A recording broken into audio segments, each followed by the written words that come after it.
तर नमस्कार मित्रांनो, स्वागत आहे आपलं DCG ब्लॉग. तर आज आपलं शेतामध्ये काय कामं करायचे ते तुम्हाला सगळं सांगतो. सगळ्यात अगोदर आपलं परिचय घेऊन घ्या तुम्ही. त्यानंतर मग आपलं नाव आहे दिनेश सोळंकी. मग आपल्याला सगळ्यात अगोदर शेतात जायचं आहे. तुम्ही मग आपल्या शेतामध्ये चाललो आपण हे ना, गाडं बैलजोडी घेऊन. मग त्यामध्ये आपल्याला तुम्हाला अजून सांगतो मी पुढं अजून काय काय करायला लागते ते हे ना. मग त्यानंतर आपल्याला मग सगळ्यात अगोदर आपण जू ठेवलं. मग जू ठेवल्यानंतर आपल्याला त्यानंतर त्याला वखर ठेवावं लागते. मग वखर ठेवल्यानंतर तुम्ही मग पाहू शकतात. मग हे वखर आणून आपल्याला ठेवावं लागलं त्यामध्ये. मग भावानं यामध्ये वखर ठेवलं की मग त्यामध्ये अजून पुढं अजून काय आहे की नाही ते सांगतो मी तुम्हाला. मग सगळ्यात अगोदर हे ठेवलेलं आहे. मग त्यानंतर आपल्याला अजून यामध्ये आता दोरी आहे ना, ते सपोला असतात ना, ते दोरी तुम्ही काय म्हणतात आपण सपोला म्हणतात त्याला, म्हणजे दोरी आहे ते आहे ना. तर मग त्याला दोरी घेऊन मग त्याला आता तुमच्या समोरच सोडतो भावानं. हे काय एन फेन त्या नांदामध्ये नाही, हे पाहू शकतात. मग आता काही एडिट काहीच नाही भावानं त्यामध्ये. मग तुम्हाला हे म्हणजे ह्यामध्ये अजून तुम्हाला हे आहे ना, ते वखर दिसतात असेल ना, त्याला वखराचं बांधायचे आहे त्याला. म्हणजे त्याला बांधून घेऊ. मग त्याला हे सगळ्यात अगोदर म्हणजे गोटा ठेवू जरासं, म्हणजे गोटा म्हणजे फतरा. मग फतर असते, गोटा काय बी असला तुम्ही काय म्हणतात ते काय माहिती, पण आपण फतर म्हणतो त्याला, गोटा बी म्हणतो आहे आम्ही हे ना. तर मग त्यानंतर सगळ्यात अगोदर त्या सगळ्या दंडीच्या वधून खालून टाका लागते. मग डायरेक्ट जीवाचं खालून घेतलं. मग अजून त्याचं दुरून घ्यायला लागलं ते. मग तुम्हाला दिसतच असेल ना. तर मग आपल्याला आता एवढं दुरून तुम्हाला असं एकट्याच्यानं कसं एवढं व्हिडिओ कसं काही आणणार आहात. मग त्यासाठी तुम्हाला हे इथून एका ठिकाणी ठेवलं मी. आणि आपण मग ते सगळ्यात अगोदर मग ते दोरीगिरी मस्त बांधून घेऊ. मग तुम्ही पाहू शकता सगळ्यात अगोदर आपण आडी घ्यायची पहिले भावानं. अशी आडी घेतली. मग आडी घेतल्यानंतर तुम्हाला मग सगळ्यात अगोदर 2 ठिकाणी 2 असारे असतात ना, त्या असारीमध्ये आता ते आपण पहिलं पोंदा घेतलेलं आहे ना, त्याला डायरेक्ट मग त्यातून काढायचं. मग डायरेक्ट अजून परत घालायचं त्यामध्येच परत. मग घातल्यानंतर अजून ते भावानं मग पुढे अजून काढलं. मग काढल्यानंतर ते 2 आटी मारल्याने आपण त्यामध्ये मग फसवायचं, हे पाहू शकतात हे ना. तर मग ह्यामध्ये असं फसलं की मग हे पाहू शकतात तुम्ही. मग भावानं ह्यामध्ये ते रुमण्याचं असते ना, डायरेक्ट त्याला लटकून द्यायचं. मग अटकून द्यायचं आहे ना. तर मग सगळ्यात अगोदर टाईट करायचं त्याला दोरीले मस्त एका पंधानं आहे ना. तर मग टाईट केल्यानंतर तुम्हाला अजून पुढं काय ते सांगतो मी. हे मग असं टाईट केल्यानंतर तुम्हाला सगळं कळलं असते है ना. तर मग यामध्ये जरासं हुकलेलं असं दिसतात तुम्हाला, तरी ते तुम्ही आपल्याला म्हणजे पंधा आहे ना, तुम्हाला ते पण सांगतो मी कसं करायला लागते. आपलं बरोबर आहे, पण भावानं तुम्हाला सांगतो मी, कधी हुकलं नाही तर मग अशी आडी एकदा डबल टिबल खरण असं मारायचं, हे पाहू शकतात. मग असं केलं की मग सरळ बी होते. आणि तुम्हाला अजून डबल बी सांगतो मी, डबल करून बी दाखवतो तसं, हे पाहू शकतात. मग असं झालं की हे ओके झालं भावानं. डायरेक्ट आपली पंदी झाली मग पक्का. मग त्यानंतर आपण पहिल्या अगोदर दोरी टाकलं. मग त्या दोरीमध्ये त्याला टाकायचं. मग टाकलं ते तुम्ही पाहू शकतात हे ना. तर मग ह्यामध्ये अजून त्याला अजून एकदा हे आडी घ्या लागते. आडी घेतली की नंतर डायरेक्ट रुमण्याचे यामध्ये टाका लागते हे ना. त्यामध्ये आता ही आडी पोरणार नाही भावानं. मग ते आपल्याला बोयल्याच्या जुत्यानंतर सगळ्यात बराबर करायला लागते ते, म्हणजे लहान आकूड लंब आकूड करायसाठी. म्हणजे ते आपल्याला असं म्हणजे दोघी ठिकाणी बरोबर पुरते ते, पण भावानं आपल्याला अजून बॉल जोतल्यावरच समजेन त्यामध्ये. मग सगळ्यात अगोदर नाही समजत ते. मग आता आपलं झालं कंप्लीट कामं ह्या आता बांधायचं कामं.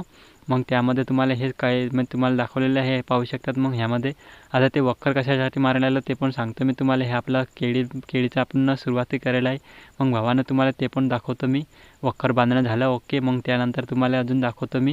ह्यानंतर मग आपल्या व्हिडिओमध्ये नवीन असते ते व्हिडिओला लाईक करा आणि चॅनलला सबस्क्राईब करा आणि बेल आयकॉन प्रेस करा भावानं. मग तुम्हाला व्हिडिओ आवडलं असतील तर व्हिडिओला नक्कीच लाईक करा आणि पुढे दोस्तांमध्ये शेअर करा है ना. आणि तुमच्या फ्रेंडमध्ये मित्रामध्ये शेअर करा. मग तुम्ही सगळ्यात अगोदर तुम्हाला हे वरमी दिसतात ना, ते खाल्यामध्ये मध्ये आपण माती लावली होती ते. मग त्यामध्ये ते फाकलेलं आहे ते तुम्ही पाहू शकतात हे. मग त्यानंतर आपण वखर धरलेलं आहे ते वखर आपल्याला ते आता तुम्हाला हे म्हणजे आपलं कापूस आहे ना, ते कापूस ह्यामध्ये जरासं हे जारवे असतात पांढरे, मग ते तुटतात म्हणून त्यासाठी ते वखर मारायला लागते भावानं. यामध्ये वखर मारलं की ते झाकून जाते, मग ते फाकत नाही, म्हणून त्यासाठी ते वखर मारायची आवश्यकता असते. काऊन की त्यामध्ये तुम्हाला समजलं असते नाही, आपण पाठीमागं वखर धरलेलं आहे. मग भावानं तुम्हाला अजून पुढं काय आहे ते वरमी आहे ना, ते पूर्ण मोडून घ्यायची, म्हणजे ते फैलून जाते पूर्ण ठिकाणी हे ना. तर मग ह्यामध्ये ते पूर्ण झालं की मग तुम्हाला जगायचं खबं आयुष्य सांगतो मी. आयुष्यात खूप सुंदर आहे, फक्त ते मनासारखं जगात आलं पाहिजे. प्रत्येक दिवशी काहीतरी नवीन घेऊन येते. काल काय आज विचार करता बोलण्यापेक्षा आजच्या छोट्या छोट्या आनंदात मन रमवायचं शिका. आपली माणसं जवळ असली, मनात समाधान असले आणि चेहऱ्यावर हसू असले तर त्यापेक्षा मोठं सुख सुंदर काय. म्हणून हसा, मनासोबत हसा. स्वप्न बघा, ती पूर्ण करण्यासाठी मेहनत करा लागते आणि प्रत्येक क्षणाचा आनंद घ्या, कारण आयुष्यात एकदा मिळते ते तकरीपण नाही. तर सुंदर जगायचं असले तर करा भावानं. मग आपण बैल घेतले. मग कधी तुम्ही स्वतःला आयुष्यभर समाधानी नसलं पण याचं जगायचं किती लोक तुमच्या सारखे आयुष्य जगण्याचं स्वप्न पाहत असतात. शेतात उभं असल्या एक मुलगा वरून उडणारा विमान पाहिलं आणि उडण्याचं स्वप्न रांगण्यात, पण त्याचं विमानात बसलेला पायलटला खाली असलेल्या शेतावरचं घर पाहिलं आणि घरी पाहण्याचं स्वप्न पाहत. हेच आहे आयुष्य आहे. तुमच्यापाशी जे आहे त्याचा आनंद घ्या. अरे पैसा आहे, समस्या असलं तरी श्रीमंत लोक रस्त्यावर नाचताना दिसते असते, पण असं फक्त गरीब मुलगा करता. जर स्वतःमुळे सुरक्षित मिळाला असली तरी मोठा अधिकारी कोणत्याही रक्षणाशिवाय फिरत असते, पण जे साधनापणाचे जगते ते शांततेत झोप घेतात. जर सौंदर्य आणि प्रसिद्धीमुळे आदर्शांना नातेसंबंध मिळाले असते तरी त्यांना खरोखर ते म्हणजे त्यांना झोपू लागत नाही भावानं. मग लोक फिरतात पैशाचा मागं, आपल्याला फिरवा लागलं ते बैलाचा मागं. तुम्ही पाहिले असते नाही ना, मग आपल्याला दिवसभर या बैलाचा मागं फिरायला लागलं. तुम्ही पाहिले असते नाही ना, तर मग लोक फिरतात पैशाचा मागं, आपण फिरतो बैलाचा मागं. मग सुंदर सांगू काय एकदा अजून, आता ना कोणाला मस्का मारावाचं वाटत नाही. ज्याला बोलायचं आहे त्याने बोलून आणि ज्याला नाही बोलायचं तो गेला उडून.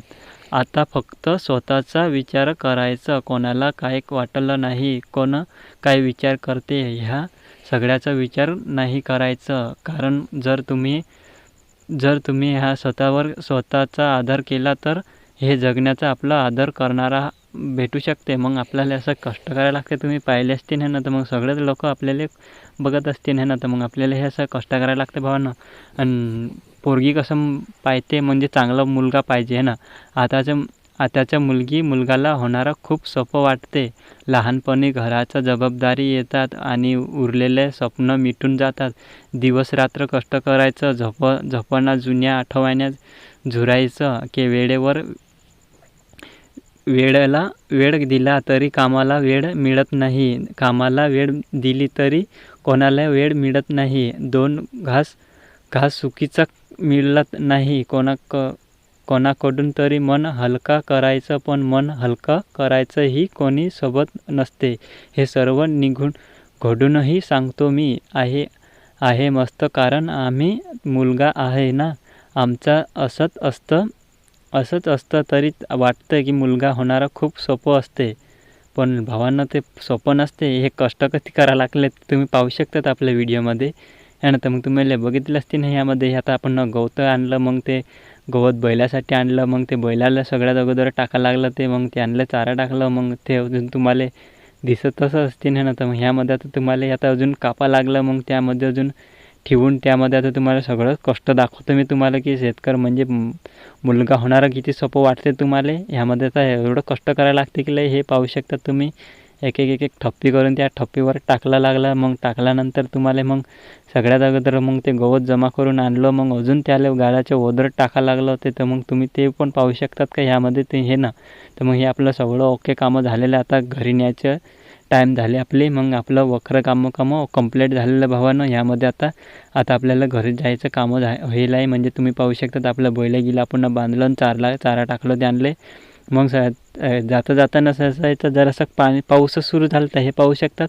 मग पाऊस सुरू झाला की भावानं मग आता आपल्याला असं थळीवर ठेवू, मग त्यानंतर आपल्या घरी जायचं कामं करू. मग चला आपण घरी जायचं. आता घरी गेले जर तुम्ही पाहितले असते ना, मग आपण रस्त्याने लागलं, मग समोरून नदी आली भावानं. तर त्यामध्ये तुम्हाला काय करायला तर लक्षात घ्या. मग भेटू आपण पुढच्या ब्लॉगपर्यंत. तोपर्यंत बाय भावानं.